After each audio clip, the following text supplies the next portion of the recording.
नमस्कार साथियों, स्वागत है आपका दिनेश अकेडमी यूट्यूब चैनल में। तो आज हम पढ़ने वाले हैं राष्ट्रपति से संबंधित प्रश्न। तो इसमें सबसे पहले हम जान लेते हैं कि राष्ट्रपति का जो भारतीय संविधान में उल्लेख मिलता है वो भाग 5 में, और इससे वर्णित जो अनुच्छेद हैं 52 से 78 तक संघीय कार्यपालिका से संबंधित। तो अब इसमें जो है राष्ट्रपति जो है बनने के लिए वह भारत का नागरिक हो, और राष्ट्रपति का जो चुनाव होता है वो होता है हमारा एकल समानुपाती एकल संक्रमणी मत प्रणाली से।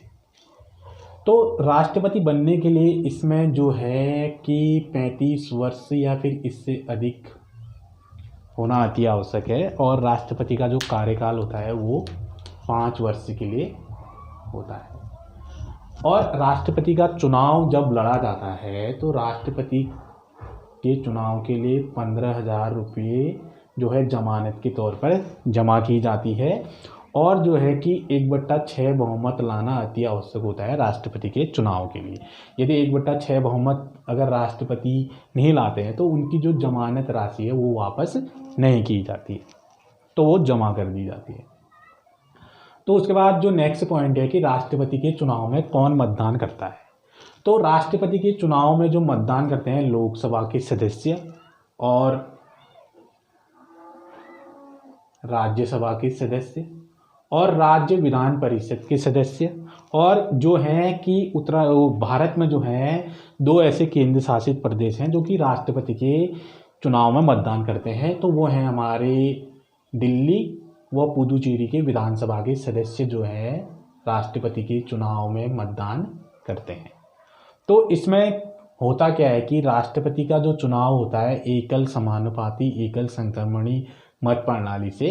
तो अभी जो वर्तमान में है भारत देश के राष्ट्रपति तो वो हैं हमारे रामनाथ कोविंद।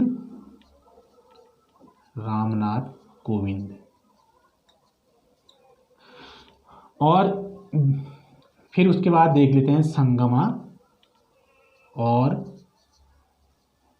डॉक्टर मनमोहन सिंह। तो वर्तमान में जो राष्ट्रपति हैं रामनाथ कोविंद जी। तो अब देख लेते हैं कि राष्ट्रपति के उम्मीदवार के लिए एक उदाहरण है कि ये 3 जो कैंडिडेट हैं राष्ट्रपति के चुनाव के लिए उम्मीदवार खड़े हुए। तो इसमें होता क्या है कि जो लोकसभा और राज्यसभा और राज्य विधान परिषद के सदस्य और जो दिल्ली और पुदुचेरी के विधानसभा के सदस्य हैं, तो इसमें जो हमारे द्वारा चुने गए हैं विधायक और सांसद, तो वो लोग इसमें जो है गुप्त मतदान के द्वारा इनको चुना जाता है। और इसमें जो जितने कैंडिडेट होते हैं तो इसमें सभी को वोट किया जाता है जो हमारे द्वारा चुने गए सदस्य लोकसभा, राज्यसभा और राज्य विधानसभा के सदस्य होते हैं। तो इसमें अब जैसे अगर कोई वोट करता है पहले, तो इसमें जो है इसमें तीनों को वोट किया जाता है, यानी कि प्रथम चॉइस के लिए 1, मैंने दूसरी चॉइस जो है कि डॉक्टर मनमोहन सिंह, और तीसरी चॉइस जो है मैंने संगमा। तो मैंने जो भी है तो इस तरीके से जो वोट किया जाता है कि प्रथम चॉइस, द्वितीय चॉइस और तृतीय चॉइस। और इसमें जो है शब्दों में जो है ये नहीं लिखे जाते हैं। यदि मैंने एक ऐसे लिख दिया तो ये वोट रद्द माना जाता है। तो इसके लिए कुछ नियम बनाए रहते हैं। तो ये तो हैं कि तीनों को इस तरीके से वोट किया जाता है। और यदि कोई मतभेद हो राष्ट्रपति के चुनाव में तो इसका जो निपटारा करती है सर्वोच्च न्यायालय। सर्वोच्च न्यायालय को राष्ट्रपति के चुनाव में कोई मतभेद हो तो उसका जो निपटारा करती है वो सर्वोच्च न्यायालय। और यदि जो है राष्ट्रपति जो है भारत का प्रथम नागरिक होता है, और भारत में जो है कि राष्ट्रपति एक से अधिक बार जो है एक व्यक्ति को बन सकते हैं, और जो अमेरिका में है तो अमेरिका में राष्ट्रपति 2 बार बनते हैं और तीसरी बार जो है वो राष्ट्रपति नहीं बन सकता है। तो भारत में ऐसा नहीं है कि वो एक ही बार राष्ट्रपति बने, तो एक से अधिक बार भी जो है राष्ट्रपति बन सकते हैं। तो इसमें जो है कि राष्ट्रपति के बाद जो दूसरा पद है उपराष्ट्रपति, और फिर सर्वोच्च न्यायालय के मुख्य न्यायाधीश, यानी कि राष्ट्रपति को जो शपथ दिलाता है वो दिलाते हैं हमारे सर्वोच्च न्यायालय के मुख्य न्यायाधीश। सर्वोच्च न्यायालय के मुख्य न्यायाधीश। न्यायाधीश जो है जिसको अटर्नी जनरल कहते हैं, तो ये जो है राष्ट्रपति को शपथ दिलाते हैं। यदि राष्ट्रपति का पद खाली हो तो उस पे जो है सर्वोच्च न्यायालय के मुख्य न्यायाधीश कार्य कर सकते हैं।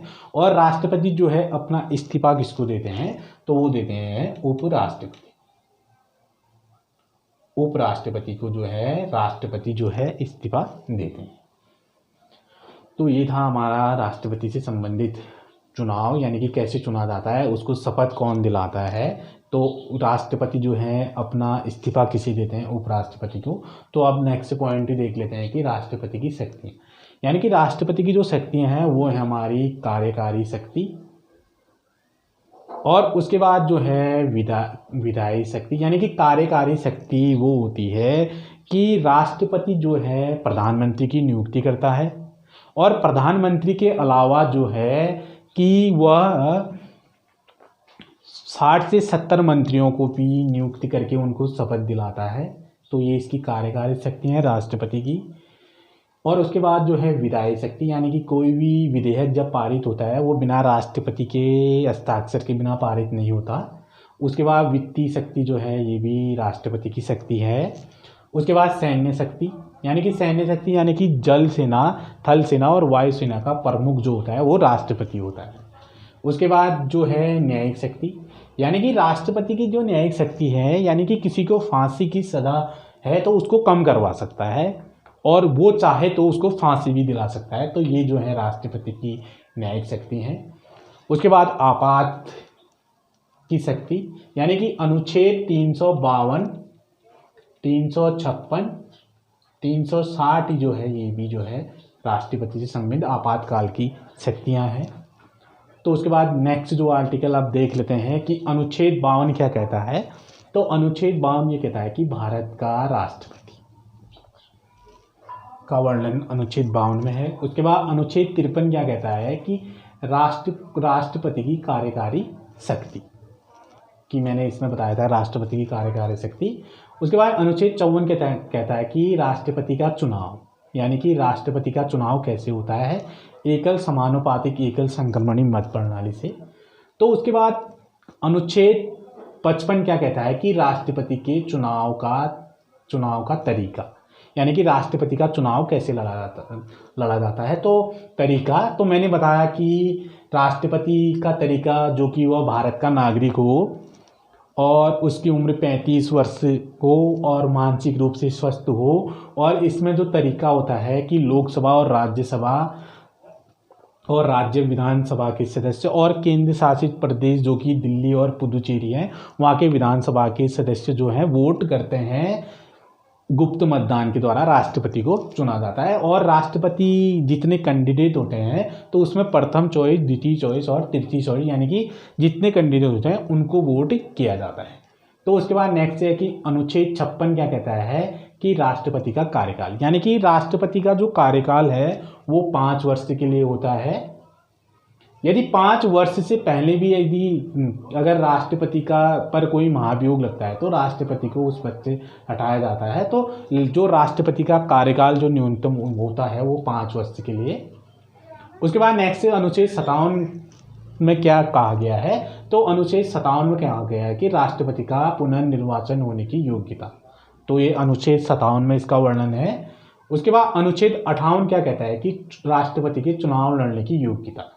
तो राष्ट्रपति के चुनाव लड़ने की जो योग्यताएं होती हैं कि सबसे पहले तो वो भारत का नागरिक हो और उसकी उम्र 35 वर्ष तो न्यूनतम हो या फिर उससे अधिक हो, और जो है कि वह किसी सरकारी लाभ के पद पर ना हो, और वह मानसिक रूप से स्वस्थ हो। तो ये जो है राष्ट्रपति के चुनाव लड़ने की योग्यताएं हैं। उसके बाद अनुच्छेद 59 जो है कि अनुच्छेद 59 ये कहता है कि राष्ट्रपति पद के लिए शर्तें जो है निर्धारित, जिसका वर्णन है अनुच्छेद 59 में। उसके बाद अनुच्छेद 60 क्या कहता है कि राष्ट्रपति द्वारा शपथ या प्रतिज्ञान पत्र जो है अनुच्छेद 60 में इसका वर्णन मिलता है। तो उसके बाद अनुच्छेद 61 क्या कहता है कि राष्ट्रपति के विरुद्ध महाभियोग की प्रक्रिया, यानी कि अनुच्छेद 61 के तहत राष्ट्रपति पर महाभियोग लगाया जा सकता है। तो ये किसी भी सदन में लग सकता है, लोकसभा या राज्यसभा में, और इसके लिए जो है कि राष्ट्रपति को अपनी बेगुनाही साबित करने के लिए कुछ समय दिया जाता है। तो उसके बाद अनुच्छेद 123 जो है, तो राष्ट्रपति जो है अध्यादेश जारी कर सकता है। अध्यादेश जारी जो है राष्ट्रपति अनुच्छेद 23 के तहत कर सकता है। और अनुच्छेद 143 जो है, अनुच्छेद 143 में जो है कि राष्ट्रपति सर्वोच्च न्यायालय से परामर्श, सर्वोच्च न्यायालय से परामर्श जो है अनुच्छेद 143 में इसका वर्णन किया गया है। तो ये था मेरा आज का टॉपिक, राष्ट्रपति से संबंधित कि राष्ट्रपति बनने के लिए योग्यताएं क्या हैं, राष्ट्रपति की शक्ति कौन सी है, राष्ट्रपति से संबंधित अनुच्छेद कौन कौन से हैं, और राष्ट्रपति के चुनाव में कौन कौन मतदान कर सकते हैं, और राष्ट्रपति का कार्यकाल कितने वर्ष का होता है, और इसमें राष्ट्रपति को कितना बहुमत लाना अति आवश्यक है, और जमानत के तौर पर 15,000 रुपये जो है जमा की जाती है। तो यदि वीडियो अच्छी लगी हो तो इसको सब्सक्राइब अवश्य करें और बेल आइकन घंटी के निशान का बटन भी दबाइए, जिससे कि जो भी नोटिफिकेशन हो आप तक पहुंचते रहे। तो वीडियो को अधिक से अधिक शेयर भी करते रहिए। तो फिर मिलेंगे आपसे नेक्स्ट वीडियो में, तब तक के लिए साथियों नमस्कार, जय हिंद।